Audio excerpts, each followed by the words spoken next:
ಈ ನೇಪಾಳದಲ್ಲಿ ಕೂತ್ಕೊಂಡು ಭಾರತೀಯರೆಲ್ಲರನ್ನು ಕೂಡ ಮೋಸ ಮಾಡಿ ಅವರೆಲ್ಲರನ್ನು ಕೂಡ ಪುಸಲಾಯಿಸಿ ಅವರಿಂದ ಹೆಚ್ಚು ಹಣ ಇನ್ವೆಸ್ಟ್ ಮಾಡುವಂತೆ ಮಾಡಿ ಎಲ್ಲರನ್ನು ಕೂಡ ನೂರಾರು ಕೋಟಿ ಇನ್ವೆಸ್ಟ್ಮೆಂಟ್ ಫ್ರಾಡ್ ಮಾಡಿದಂತಹ ಒಂದು ಟೀಮ್ನ ಮೇನ್ ಗ್ಯಾಂಗ್ ಅನ್ನು ನಮ್ಮ CN ಪೊಲೀಸರು ಅರೆಸ್ಟ್ ಮಾಡಿದ್ದಾರೆ. ಈ ಅರೆಸ್ಟ್ ಮಾಡಿದಾಗ ಇವರಿಂದ 21 ಮೊಬೈಲ್ಸ್, ಲ್ಯಾಪ್ಟಾಪ್ಸ್ ಮತ್ತು ಕಂಪ್ಯೂಟರ್ಸ್ ಎಲ್ಲ ಕೂಡ ಸೀಸ್ ಮಾಡಿದ್ದಾರೆ. ಇದನ್ನೆಲ್ಲ ಅನಲೈಸ್ ಮಾಡಿದಾಗ ಈ ಗ್ಯಾಂಗ್ ಏನಿದ್ದಾರೆ ಈ ಟೋಟಲ್ ಫ್ರಾಡ್ ಅಲ್ಲಿ ಇದ್ದಂತಹ ಎಲ್ಲ ಮಾನಿಟರಿ ಟ್ರಾನ್ಸಾಕ್ಷನ್ಸ್ ಎಲ್ಲವೂ ಕೂಡ ಈ ಗ್ಯಾಂಗ್ನವರೇ ಮಾಡ್ತಿದ್ದಾರೆ ಅಂತ ಗೊತ್ತಾಯಿತು. ಈ ಟ್ರಾನ್ಸಾಕ್ಷನ್ಸ್ ಮಾಡಲಿಕ್ಕೆ ಇವರು ಈವರೆಗೆ ನಾವು ಮಾಡಿದ ತನಿಖೆಯಿಂದ ಸುಮಾರು 624 ಬ್ಯಾಂಕ್ ಅಕೌಂಟ್ ಯೂಸ್ ಮಾಡಿದ್ದಾಗಿ ಕಂಡು ಬರ್ತಾ ಇದೆ.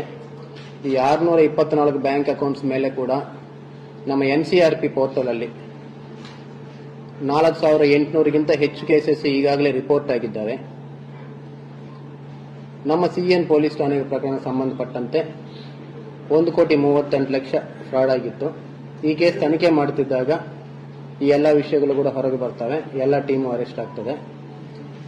ಈ ನಮ್ಮ CN ಪೊಲೀಸ್ ಸ್ಟೇಷನ್ಗೆ ಸಂಬಂಧಪಟ್ಟಂತ ಫ್ರಾಡ್ ಅಲ್ಲಿ ಒಂದು 10 ಬ್ಯಾಂಕ್ ಅಕೌಂಟ್ ಯೂಸ್ ಮಾಡಿದ್ದಾರೆ. ಈ 10 ಬ್ಯಾಂಕ್ ಅಕೌಂಟ್ ನಲ್ಲಿ ಕೂಡ 3 ಕೋಟಿಗಿಂತ ಹೆಚ್ಚು ಒಂದು ಅಕೌಂಟ್ ಅಲ್ಲಾಗಿದೆ. ಈ 10 ಬ್ಯಾಂಕ್ ಸೇರಿ 30 ಕೋಟಿ ವಹಿವಾಟು ಆಗಿರ್ತದೆ. ಇದರಲ್ಲಿ ಈ 10 ಬ್ಯಾಂಕ್ ಅಕೌಂಟ್ ಮೇಲೆ 113 ಕೇಸ್ NCRP ಪೋರ್ಟಲ್ ಅಲ್ಲಿ ರಿಜಿಸ್ಟರ್ ಆಗಿದ್ದಾವೆ. ಅದೇ ರೀತಿ 35 FIR ಕೂಡ ರಿಜಿಸ್ಟರ್ ಆಗಿದ್ದಾವೆ. ಈ ಟೋಟಲ್ ಗ್ಯಾಂಗು ಕೂಡ ಒಂದು 2 ರೀತಿಯಲ್ಲಿ ಕೆಲಸ ಮಾಡ್ತದೆ.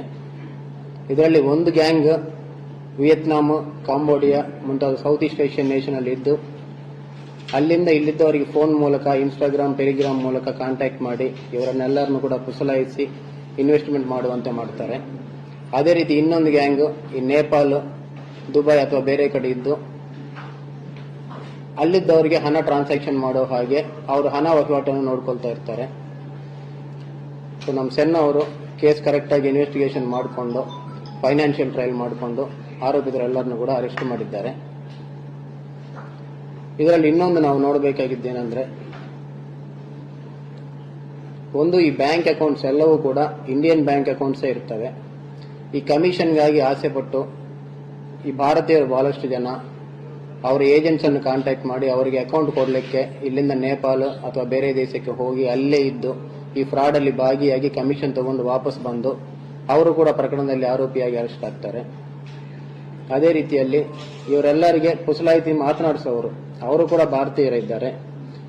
ಇವರೆಲ್ಲರೂ ಕೂಡ ಕೆಲಸಕ್ಕಾಗಿ ವಿದೇಶಕ್ಕೆ ಹೋದಾಗ ಸರಿಯಾದ ಡಾಕ್ಯುಮೆಂಟ್ಸ್ ಇಲ್ಲ ಅಂತ ಹೇಳಿ ಇವರೆಲ್ಲರನ್ನು ಕೂಡ ಅಲ್ಲೇ ಕೂಡಿ ಹಾಕಿ ಡಿಜಿಟಲ್ ಸ್ಲೇವರಿ ಅಂತ ಕರೀತೀವಿ. ಅದೇ ರೀತಿ ಅವರನ್ನು ಸ್ಲೇವ್ಸ್ ಹಾಗೆ ಕೂರಿಸಿ ದಿನಕ್ಕೆ 18 ಗಂಟೆ 20 ಗಂಟೆ ಕೆಲಸ ಮಾಡಿಸುವಂಥದ್ದು, ಊಟ ಕೊಡದೇ ಇರುವಂಥದ್ದು, ಇದೆಲ್ಲ ಮಾಡಿ ಅವರಿಗೆ ಬೇಕಾದ ರೀತಿಯಲ್ಲಿ ಎಲ್ಲರಿಗೆ ಕೂಡ ಫೋನ್ ಮಾಡಿ ಅವರನ್ನು ಪುಸಲಾಯಿಸಿ ಇನ್ವೆಸ್ಟ್ಮೆಂಟ್ ಮಾಡಿಸುವಂತೆ ಕೂಡ ಅವರ ಹತ್ರ ಕೆಲಸ ಮಾಡಿಸ್ತಾರೆ.